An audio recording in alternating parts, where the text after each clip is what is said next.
மாண்புமிகு பேரவைத் தலைவர் அவர்களே, மாண்புமிகு தமிழக முதலமைச்சர் அவர்களே, அமைச்சர் பெருமக்களே, மாண்புமிகு எதிர்க்கட்சி தலைவர் அவர்களே, முன்னாள் முதலமைச்சர் அவர்களே, முன்னாள் அமைச்சர்களே, மூத்த உறுப்பினர்களே மற்றும் அனைத்து சட்டமன்ற உறுப்பினர்களே, உங்கள் அனைவருக்கும் என் பணிவான வணக்கங்கள்.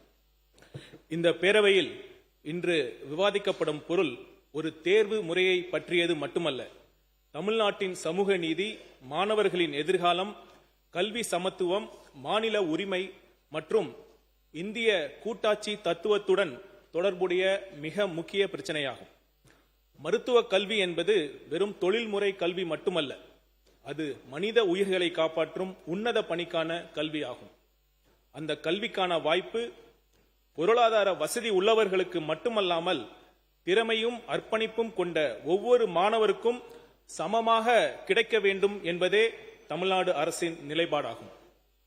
மாண்புமிகு பேரவைத் தலைவர் அவர்களே, தமிழ்நாடு பல்லாண்டு காலமாக சமூக நீதியை அடிப்படையாக கொண்ட கல்வி கொள்கையை வெற்றிகரமாக நடைமுறைப்படுத்திய மாநிலமாகும். 12ஆம் வகுப்பு பொதுத் தேர்வு மதிப்பெண்களின் அடிப்படையில் மருத்துவ மாணவர் சேர்க்கை வழங்கப்பட்ட காலத்தில் கிராமப்புற ஏழை மாணவர்கள், அரசு பள்ளி மாணவர்கள், முதல் தலைமுறை பட்டதாரிகள், சமூக ரீதியாக ஒடுக்கப்பட்ட பிரிவினரை சேர்ந்த மாணவர்கள் ஆகியோருக்கு மருத்துவ கல்வியில் குறிப்பிடத்தக்க வாய்ப்புகள் கிடைத்தன. அந்த கொள்கையின் பலனாகவே இன்று இந்தியாவில் சிறந்த பொது சுகாதார கட்டமைப்பை கொண்ட மாநிலங்களில் தமிழ்நாடு முன்னணியில் திகழ்கிறது. தாய் மற்றும் குழந்தை நலம், தடுப்பூசி திட்டங்கள், அவசர மருத்துவ சேவை, உறுப்பு மாற்று அறுவை சிகிச்சை போன்ற பல துறைகளில் தமிழ்நாடு தொடர்ந்து முன்னுதாரணமாக விளங்குகிறது. இந்த வெற்றிக்கு அடித்தளம் சமூக நீதி, சம வாய்ப்பு, மாணவர்களின் 12 வருட பள்ளி கல்வியை மதிக்கும் சேர்க்கை முறை ஆகிய அனைத்தும் தான். ஆனால் நீட் அறிமுகமான பிறகு இந்த அடிப்படை சமநிலை சீர்குலைந்துள்ளது என்று தமிழ்நாடு அரசு தொடர்ந்து சுட்டிக்காட்டி வருகிறது. மாண்புமிகு பேரவைத் தலைவர் அவர்களே, ஒரு மாணவர் 12 ஆண்டுகள் பள்ளியில் கற்ற கல்வியை விட ஒரு நாளில் நடைபெறும் ஒரு தேர்வு அவரது எதிர்காலத்தை தீர்மானிக்க கூடாது. இது கல்வியின் உண்மையான நோக்கத்திற்கும் பள்ளி கல்வியின் மதிப்பிற்கும் முரணானதாகும். நீட் தேர்வு நடைமுறையில் தனியார் பயிற்சி மையங்கள் தான் பெரிதும் பயன்பெறுகின்றன. பல குடும்பங்கள் தங்களது குழந்தைகளின் நீட் பயிற்சிக்காக பெரும் தொகையை செலவழிக்க வேண்டிய நிலை உருவாகியுள்ளது. பொருளாதார வளம் கொண்ட குடும்பங்களைச் சேர்ந்த மாணவர்களுக்கு இது கூடுதல் வாய்ப்பை வழங்குகிறது. ஆனால் அதே சமயம் கிராமப்புற மாணவர், அரசு பள்ளி மாணவர், தினக்கூலி தொழிலாளியின் குழந்தை அல்லது விவசாயியின் குழந்தை அதே அளவிலான பயிற்சியை பெற முடியுமா என்பதுதான் தமிழ்நாடு எழுப்பும் அடிப்படை கேள்வியாகும். மாண்புமிகு பேரவைத் தலைவர் அவர்களே, தமிழ்நாடு அரசு மேற்கொண்ட விரிவான ஆய்வுகளும் மருத்துவ மாணவர் சேர்க்கையில் கிடைத்த நேரடி அனுபவமும் தெளிவாக காட்டுவது என்னவென்றால், நீட் தேர்வு சமூக மற்றும் பொருளாதார ஏற்றத்தாழ்வுகளை குறைப்பதற்கு பதிலாக அவற்றை மேலும் அதிகரித்துள்ளது. இந்த அரசு எந்த மாணவரின் கனவையும் பறிக்க விரும்பவில்லை. மாறாக திறமை உள்ள ஒவ்வொரு மாணவரின் கனவும் அவர்களின் குடும்ப பொருளாதார பின்னணி காரணமாக தடைபடக்கூடாது என்பதற்காகவே போராடுகிறது. மாண்புமிகு பேரவைத் தலைவர் அவர்களே, மருத்துவர்கள் நகரங்களில் மட்டும்தான் தேவை என்பதில்லை. கிராமங்களிலும் மலைப்பகுதிகளிலும் தொலைதூர பகுதிகளிலும் தேவைப்படுகிறார்கள்.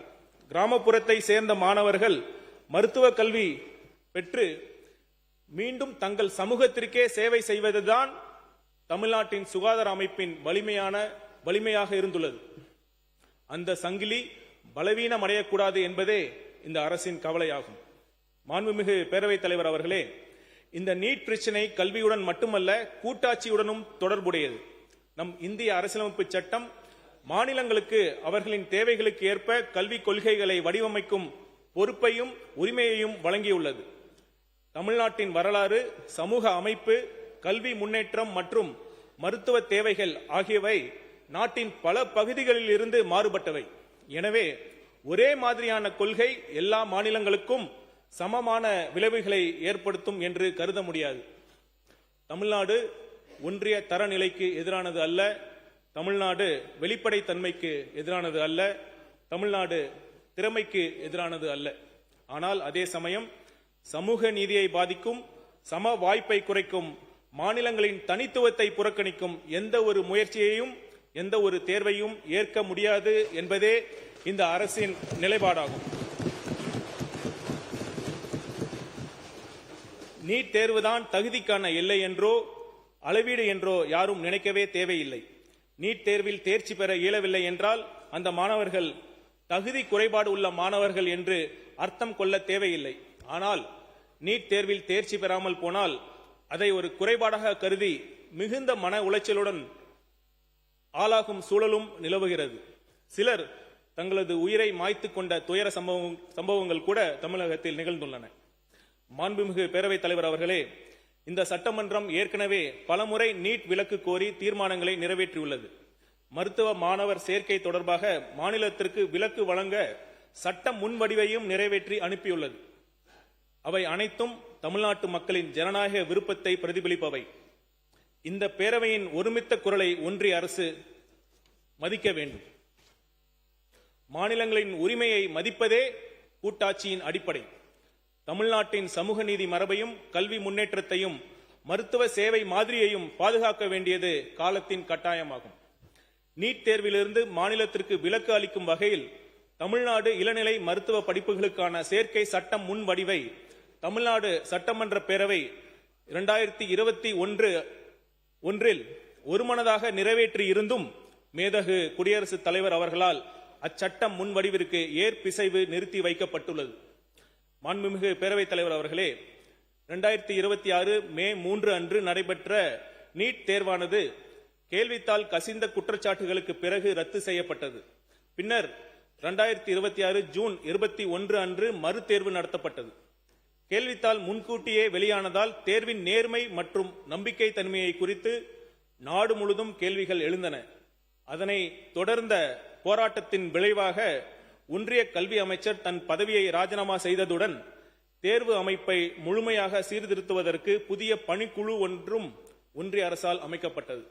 மேலும் மாண்புமிகு தமிழ்நாடு முதலமைச்சர் அவர்கள் நிதி ஆயோக்கின் 11வது ஆளுநர் குழு கூட்டத்தில் நீட் தேர்வு கிராமப்புற மற்றும் சமூக பொருளாதாரத்தில் பின்தங்கிய குடும்பங்களைச் சேர்ந்த மாணவர்களை பாதித்துள்ளதை சுட்டிக்காட்டி அத்தேர்வுக்கு தமிழ்நாடு எதிர்ப்பு தெரிவிப்பதையும் 12ஆம் வகுப்பு மதிப்பெண்களின் அடிப்படையில் MBBS, BDS மற்றும் ஆயுஷ் படிப்புகளில் மாநில ஒதுக்கீட்டு இடங்கள் அனைத்தையும் நிரப்ப தமிழ்நாட்டிற்கு அனுமதி வழங்க வேண்டும் என்பதையும் ஒன்றிய அரசிடம் வலியுறுத்தி உள்ளார்கள்.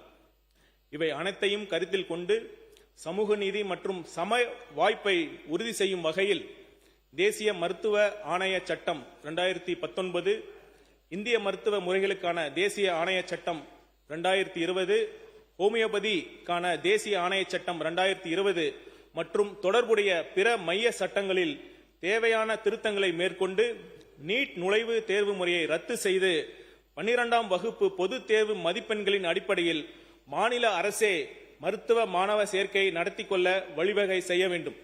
நீட் பிரச்சனைக்கு நிரந்தர தீர்வு கல்வி என்ற பொருண்மையை பொது பட்டியலில் இருந்து மானிய பட்டியலுக்கு மீண்டும் மாற்றுவதுதான். அவ்வாறு மாற்றம் செய்யப்படும் வரை இடைக்கால தீர்வாக ஒரு கருத்தை, ஒரு புதிய சிந்தனையை ஆட்சிக்கு வரும் முன்பே கல்வியாளர்கள் மற்றும் அரசியல் சாசன சட்ட வல்லுநர்களின் பரிசீலனைக்காக நம் மாண்புமிகு முதலமைச்சர் அவர்கள் முன்வைத்திருந்தார். கல்வி தொடர்பாக மாநிலங்கள் இயற்றும் சட்டங்களுக்கு முன்னுரிமை வழங்கும் வகையில் சிறப்பு பொதுப்பட்டியல் ஒன்றை கூடுதலாக உருவாக்கலாம் என்பதே அந்த கருத்து.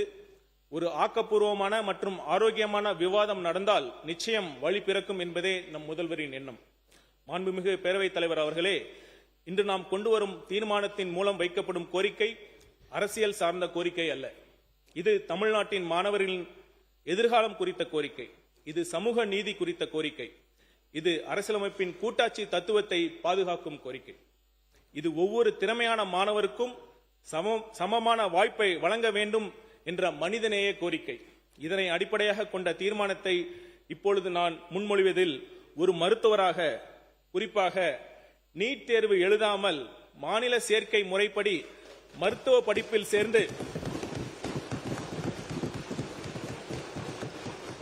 மருத்துவர் என்ற முறையிலும் IRS பணிக்கு முன் 5.5 ஆண்டுகள் ஒரு கிராமத்தில் அரசு ஆரம்ப சுகாதார நிலையத்தில் மருத்துவராக பணியாற்றவன் என்ற முறையிலும் மிகுந்த பெருமையும் மகிழ்ச்சியும் அடைகிறேன். இந்த தீர்மானத்தை ஒருமனதாக நிறைவேற்றி தர வேண்டும் என அனைத்து சட்டமன்ற உறுப்பினர்களையும் கேட்டுக்கொள்கிறேன்.